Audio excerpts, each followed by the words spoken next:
siguro nabawasan ng 50% inquiries. Wow.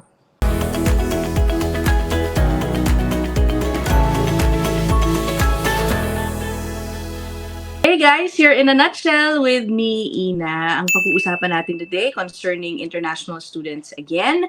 May mga balita po na dahil dun sa stricter rules now imposed for international students coming to Canada, merong shift na raw ng interest. Ayaw na raw ba ng mga international students ang Canada? Some of them are reportedly now eyeing to study instead in a different country, specifically the US. Anyway, yan po at iba pang concerns of international students ang ating pag-uusapan with. Thank you again for being here, si Kuya Nicky Sun.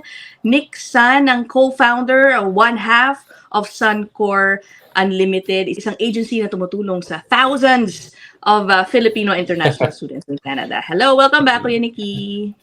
Hello po mga kababayan. Isa pong karangalan ulit na maging guest ni Miss Ina Andalo. Tama po yun. Sabi nga ni Miss Ina, ang daming changes po dahil sa new policy ng Canada. A lot of our kababayans are changing mind to come here. No, kami naman as an agency, what we do is we always educate our kababayans po. No, we educate them what are the new policy. No, and sa lahat naman po ng countries po like Australia, US, New Zealand, UK, may kanya-kanya tayong policy din po, no. I would recommend to really ask our kababayan to really do your own research then regarding this. Wag po tayong maniwala mismo sa mga social media, sa TikTok, sa YouTube, no.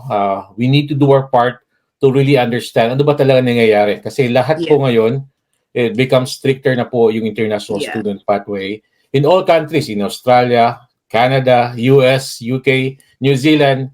Kasi nga po, they found out na this is like a loophole. No? Our people are taking advantage of this pathway. Kasi yung processing time ng student visa is just a span of at least 1 month to 3 months or earlier. No, that's why yung Canada ngayon, as you can see, new policy na if you want to go to Canada, you need to have enough money. Nagtaas po siya ng proof of funds.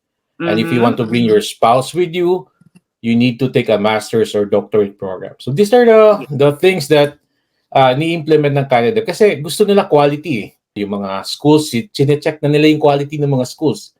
Dun sa first point muna, Kuya Nick. So it is true, yung reports na yun. Sa inyo, sa clientele ninyo, have you noticed, let's say, less inquiries, interest from, potential clients na lumalapit sa inyo? Nabawasan ba sila dahil dito sa mga stricter rules na yan na nabanggit mo?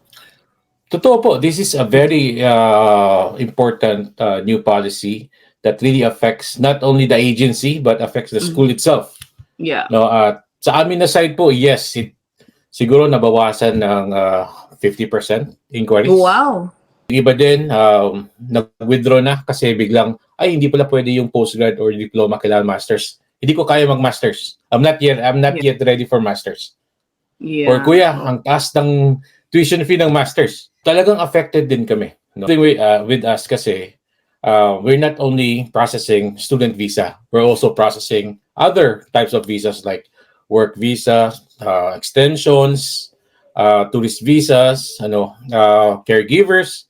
No? Pero yung sa student pathway, yes, isa kami sa affected. Hindi lang kami, lahat kaming agency are affected. Lahat ng schools are affected. Lalo na ngayon, yung attestation letter. Hindi alam ng schools kung ilan lang yung slot ibibigay sa kanila. Oh, okay. Ano ba yung attestation letter na yan?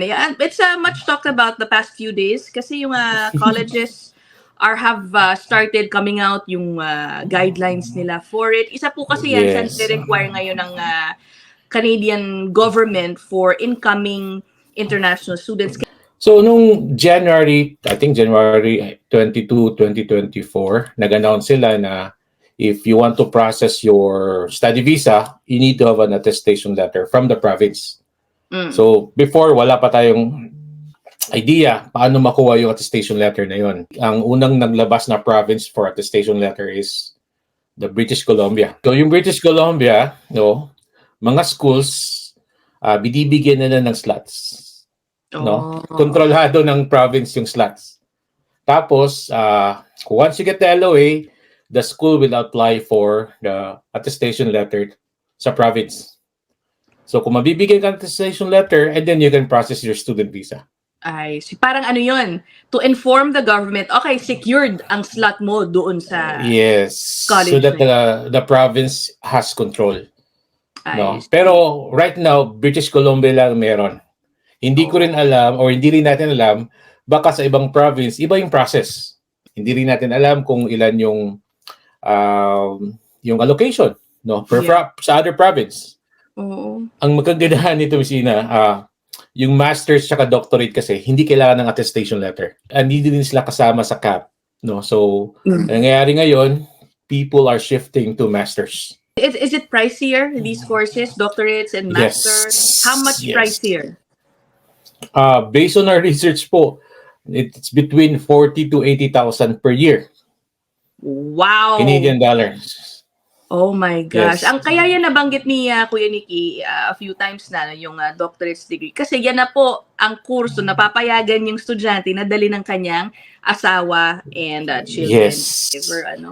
Yes. Ay, And nako, but isa din, Miss Ina, hindi basta-basta makapasok ng masters. Akala ng iba, if I have degree, madali lang ako makapasok ng masters. No. There are certain requirements. First, you need to take IELTS exam.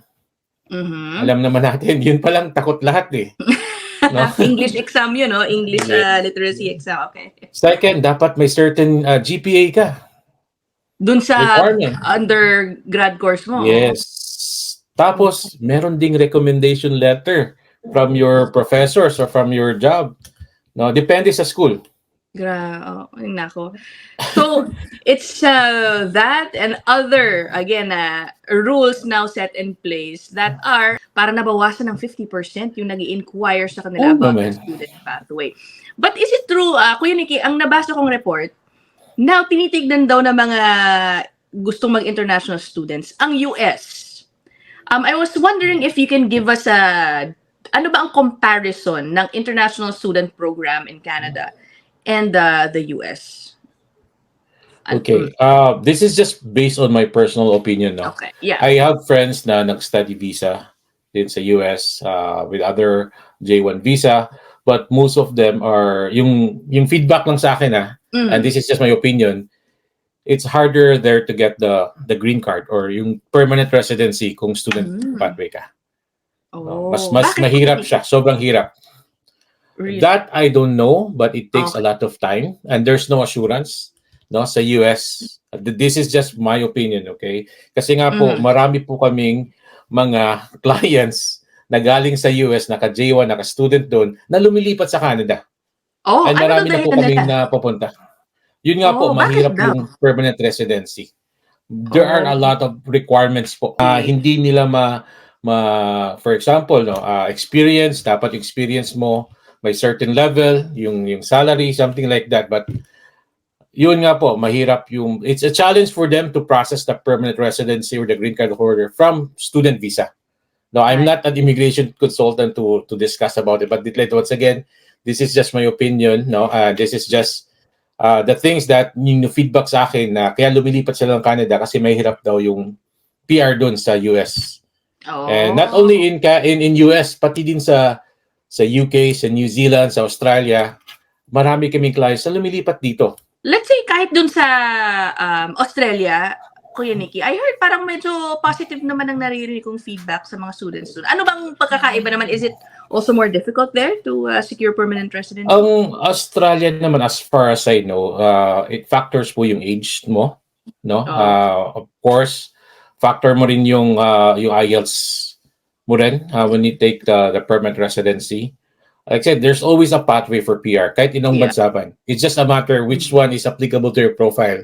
No, kung nahihirapan ka mag-PR doon, it should be something na hindi mo alam yung pathway mo. It's been, a month na ba, Kuya Nikki, no, since the new rules were announced for the international student pathway dito sa Canada.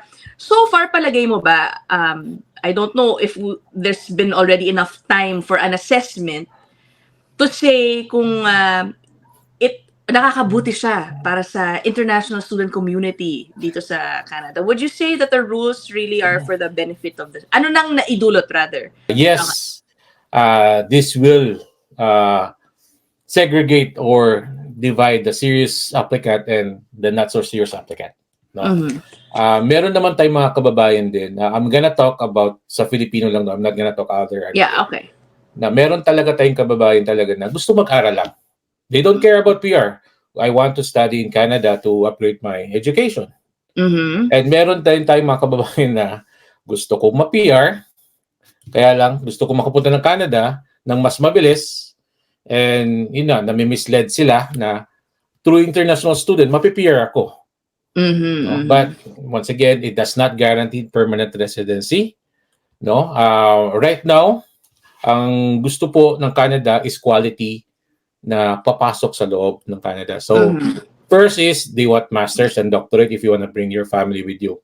Maalam naman natin if you are getting master's degree or doctorate degree, quality, di ba? Yeah. And if you want to be a student, kung gustong pumunta dito as a student, pwede ka mag-aral sa public, mapadiploma, postgraduate, kung single ka. Walang problema kasi they want to address the housing issues then. Yeah, diba? correct. So, meron mamaya pa rin pag-uusapin natin yung housing issue na yan. Mamaya may mainit na topic tayo. Yes. Para sa akin, no, magandang ginawa ng Canada. They address the concern. Yung required funding ngayon na, Kuya Nick, talagang mabigat na eh. Dinoble eh, di ba? Yung required funds for an international student. With that amount na nire-require, ano na lang yung mga, I mean, we have to admit, no? Siyempre, may mga kaya na lang talaga ang mga ka-student pathway, Kuya Nick. Is that correct? Ano na ang profile ng ideal international student coming from the Philippines? So, right now, oo, no? To become an international student, no, ang requirement ng immigration is, first, at least high school graduate kayo. Old curriculum or new curriculum. Depende sa school, may tatanggap sa inyo. Second, ang requirement ng immigration, you need to have at least 1 year worth of tuition fee. No, magkano ba yung tuition fee? Let's just use 18,000 as an average. Okay. No, so 1 year tuition fee. No, mapa 2 years man or 1 year yung program mo, 1 year po ang nire-require nila. Okay. Okay. Sa new rule, kailangan meron kang living expense mo for 1 year. So, which is estimated at 20,635. Let's do it 21,000 round of 1,000 just to do the math easier. No? Yung 21,000, Miss Ina, hindi yan pupunta sa agency, hindi yan pupunta sa Canada, sa immigration, nasa bulsa niyo po yun, nasa bangko niyo po yun. Kasi nga, yun yung proof na kahit hindi kayo magtrabaho for 1 year, mabubuhay kayo, may pangrenta kayo, may pagpagkain kayo, pang personal needs, yun ang gusto ng Canada. And that is, grabe add those together, 39,000 Canadian dollars. Kasi lagay natin 40 pesos yung yung exchange, do. It's 1.6 billion pesos. 1.6 million, ano. Na ideally, ang advice ng Sun-Cor kasi is, you have to have that on hand, di ba? Huwag kayong magpa-show money. What money you prove that you have is the money that you should bring here in Canada. Yeah. No? Yung 1.6 po, yung 800,000 po noon sa tuition fee, babayaran niyo po yun. Yung 800,000 po nasa bulsa niyo po yun. Pagdating pang day-to-day buhay niyo po dito. Kung may partner kayo, kung may part-time job kayo na pwede makatulong sa income ninyo, and then hindi niyo magagastos ng buo yun. Diba? Kasi may income na pumapasok. Meron namang, like I said, ito is a gray area ha. This is just my observation. Wala namang nakasabi dun sa immigration announcement na pag-graduate mo, no, under postgrad work permit, hindi mo pwedeng dalhin yung i-process yung partner mo. So wala pang nakalagay doon. So we still wait kasi nga 2 years naman yung policy, baka naman magbago or wala silang announcement na gano'n. So we're still waiting. No, baka naman pag-graduate mo, once you process your postgrad work permit, abangan natin na baka pwedeng i-process natin yung asawa.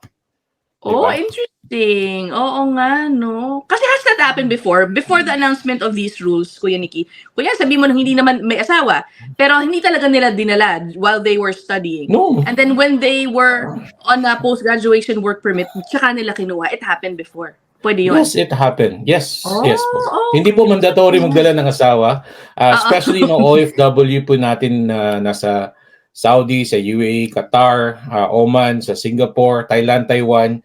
If they have a good job or work right sa country na yon, they let their spouse or yung asawa na punta din mag-aral and they stay in the country where they are para magtrabaho continually to support. Okay, sige. Ito naman related pa rin sa budget. Pero sa housing issue naman, 'di ba dinagdagan na yung required funds eh. Kuya Nikki, okay na ba 'yan? Will I be able to find good housing with a budget set by the government? Kasi may mga reports, 'di ba, na sa mahal din siguro talaga ng rent ngayon especially in the busier provinces or towns in Canada, nagsisiksikan yung mga international students. May report dito sa area ko in Brampton na huli ng local government. 25 students living in one basement. Hindi naman na makatao yun. Miss Ina, I'll try to guess this. This is not Filipinos. No, they're not. But let's not say what. But they're not Filipino. Yeah. Yes. But what I'm saying is, bago po natin ipagpatuloy ang episode na yan, meron na po akong quick commercial. Meron po akong bagong YouTube channel, ang Spot Pinoy. Dito pa rin po yan sa YouTube. Kasama ko po ang dalawang ibang vloggers dito sa Canada na si Mark ng Carino Family at si Dre Rice Velasquez. Sana po suportahan ninyo tulad ng pagsuporta sa aming mga vlogs. Masaya po yun. Puro lang po kwentuhan tungkol sa buhay dito sa Canada. Follow nyo po, Spot Pinoy.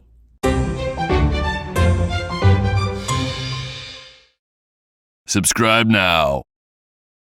alam mo po, no, as an agency, as a partner with the university or mga public colleges, they should be the one taking this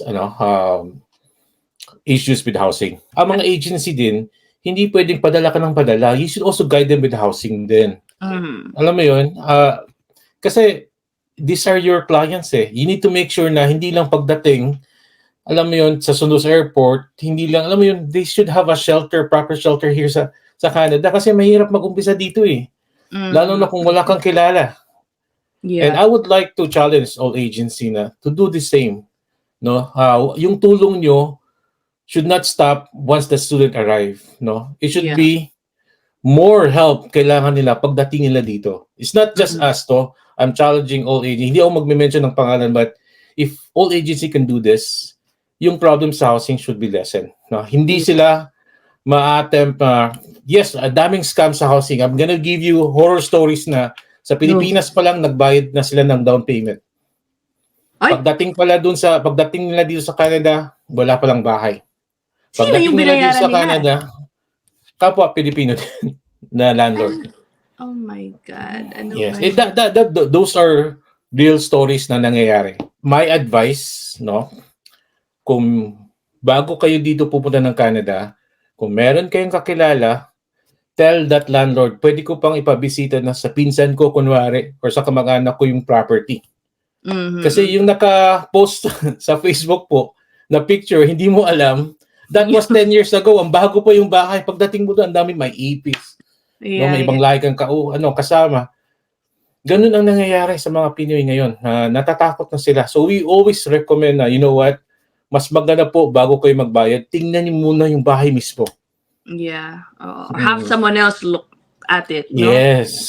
Kung may friends kayo or magkilala kayo or yung agency ni mismo, sabihin nyo, pwede ba i-check yung bahay na nakita ko kasi ako na po naghanap ng bahay para sa sarili ko.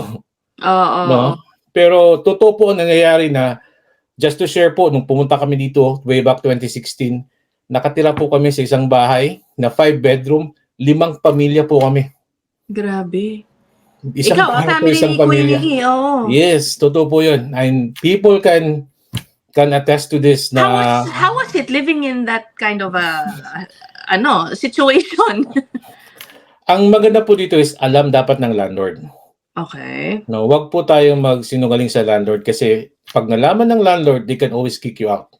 Mhm. Mm. Nakasama mo yung family mo. Yun, ah. Yeah. Tsaka alam na dapat ng landlord kung ilan kayo sa bahay. Maging honest kayo. Pero hindi po lahat ng landlord papayag. Sabihin ko sa inyo, ayaw ng landlord na maraming nakatira sa bahay kasi bugbog yung bahay. Yeah. Kasi kami, pumirma na lang kami ng written doon na anything mangyari sa bahay, sagot namin. No? Okay. Pero Is that legal, though, Kuya Nikki? That's legal as to have long as 5 families? actually for fire bawal po siya. Oh my. For fireworkers, bawal po talaga siya. Pero ginawa niyo yun dahil para kasi nga magtipid. po, gusto namin makatipid. At the same time, gusto namin, those are temporary, ginawa lang namin po yun for 3 months. So these are totoong nangyari, ako mismo nangyari. Comedy po, meron po kami 2 fridge, 1 freezer, meron kami 5 rice cooker sa kitchen. Kasi ang daming pamilya. Yung laundry namin is scheduled. Kaya nga po, ngayon Miss Ina, ngayon landlord na kami, may rental property na kami. No, may isang property kami na 3 couple. No, ibig sabihin 6 na tao. So, talagang pinilit namin dagdagan ng 1 washroom. So, 3 washroom na po siya. Kasi naranasan kasi namin na ang hirap pala pag mandaming tao, if you wanna go to the washroom. What if you have diarrhea? Nako, yung totoo exactly. yan. Yeah. Di ba ang hirap? Pero like I said, as a landlord, at least, sabi nga namin, 3 packs for 1 toilet or full washroom pa magsishare. Nako. No? Pero totoo yun, daming horror stories about housing, but mapapayo ko lang po sa inyo, please, huwag kayong magbayad not unless nakita mismo ninyo or nakita ng kaibigan nyo, yung friends dito sa Canada, yung property mismo. Yeah. Makakahanap pa ba sila ng mura at this time, Kuya Nikki? Kasi nga, It all depends, ang average 1 bedroom daw, in Toronto, is 2,300. Oh my gosh, grabe. Sabi nga doon, di ba sa na kung 2,300, dapat yung income is 83,000 to release to provide that. Ano ba yan? Paano? Pero, so ganito Miss Ina, simple, this is just my explanation, no? If Toronto is like Makati. Bakit tayo sa Makati naghanap ng trabaho? Kasi nandun yung high-paying jobs. Tama? But if you wanna live in Toronto or if you wanna live in Makati mismo, talagang mahal. Diba? Talagang mahal yung doon. Yung mga studio type, yung room, mahal talaga. But meron naman tayong pwede ka sa Marikina, Las Piñas, sa Rizal. Alam mo yun, Quezon City, tumira. Kasi accessible naman ng bus, accessible ng train, accessible ng Uber or any public transit, no? Ang sa amin naman, kami ni Kuya Mikmik, yung Mississauga kami, Brampton nakatira pa yung office namin sa Toronto. And everyday nagta-travel kami. Yeah. Kasi, so basically, makakahanap at makakahanap just farther away from the expensive area. Ito yung sinasabi ni Miss Ina na headlines yung nakita mo. Pero general mo na, ay, ayoko na sa Toronto, mahal pala dyan. Yeah. Diba? Pero what if, siyempre, kung titira ka ng buong bahay, mahal talaga. If kung titira ka ng isang room lang muna, kasi most of the time, you're not inside the house. You're gonna be outside studying or working. Uwi ka lang, maligo, pahinga. Yun lang naman importante dun eh. Habang nag-a-adjust ka pa. Yeah. No? So, why spend more if you can just spend less? Siyempre, sacrifice muna natin yung liberty of living. Alam mo yun yung high expectation of living natin na may TV tayo malaki or something like that. Sacrifice muna natin. Something to start, no? Start small.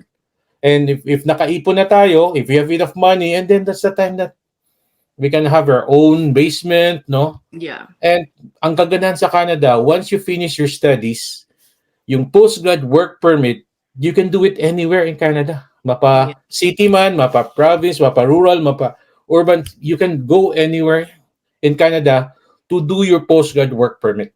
Okay. Ay, nako. Alam mo, ang bilis ng oras na naman, ano? Ay, nako. But it's been so informative, Kuya Nikki.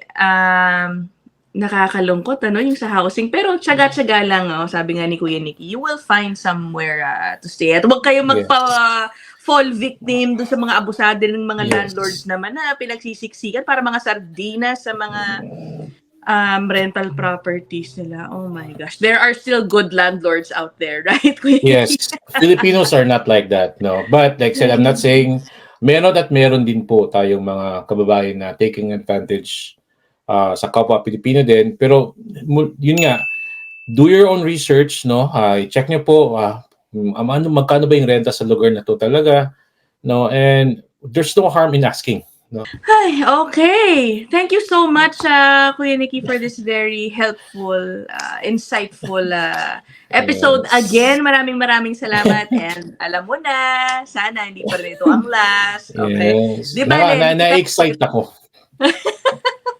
Anyway, okay, we'll leave it at that. We'll see more of Kuya Nick in a future episode. Sobrang busy kasi ng Sun-Cor. Nako, nakakahiya naman. But again, thank you. Anytime. That's it for this episode. We'll see you guys in the next one. Bye!